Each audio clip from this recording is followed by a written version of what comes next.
Yo yo yo! What's up mga katagay? Isang mapagpalang araw na naman ang dapat nating ipagpasalamat. Panibagong araw at panibagong daily short vlog na naman tayo mga katagay. And today's vlog ay magre-receive tayo ng mga deliveries na in-order natin para sa bar. Sarado kasi kami ng Monday. Kadalasan, Martes kaming umo-order.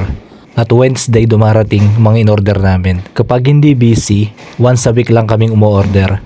Lalo na ngayong buwan na to. Kapag winter kasi, ay medyo mahina ang negosyo at ayaw magsilabasan ng mga tao dahil nga sa malamig ang panahon.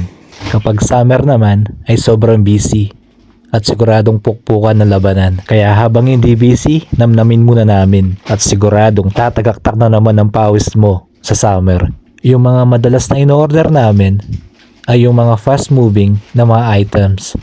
Kagaya ng mga bottled water, juices at soft drinks, beer at yung mga traditional na mga drinks nila kagaya ng rakias at pelengkubat. Yun yung mga snaps nila o mga brandy. Paborito nilang mga inumin yun lalo na kapag winter dahil siguradong mag-iinit yung katawan mo kapag nakainom ka nun kahit isang shot lang.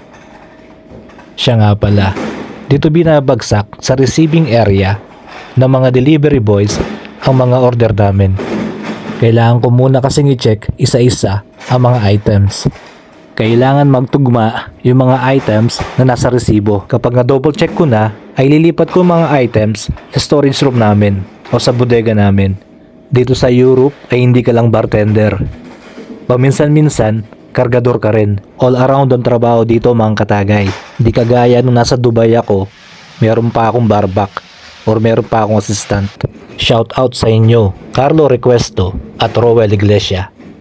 Di naman tayo pwede magreklamo mga katagay dahil flexible, hardworking, and I can work under pressure. Yun yung mga nilagay ko sa resume ko mga katagay. Kaya walang dahilan para magreklamo ka. Sa katunayan nga, napakaswerte pa rin natin dahil may trabaho tayo.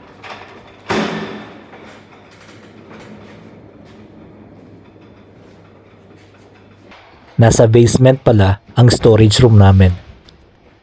At nasa taas ang restaurant at ang bar kung saan ako nakapwesto. Kaya kung may kukunin kami sa storage room ay sasakay namin sa elevator. Dahil kung walang elevator ay patayan kami sa pag-akyat. Kita nyo naman mga katagay kung gaano kataas ang hagdan namin.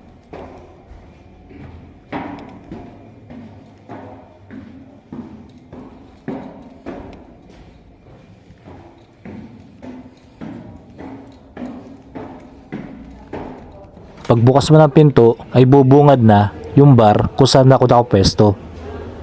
At papasok ako ng kusina dahil nandun yung elevator.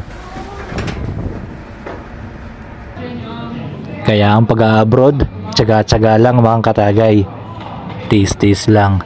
Dahil may pangarap ka diba? Hindi lang para sa sarili mo, kundi para sa pamilya mo. Laban lang kung laban, kahit hindi mo alam kung kailan ang championship.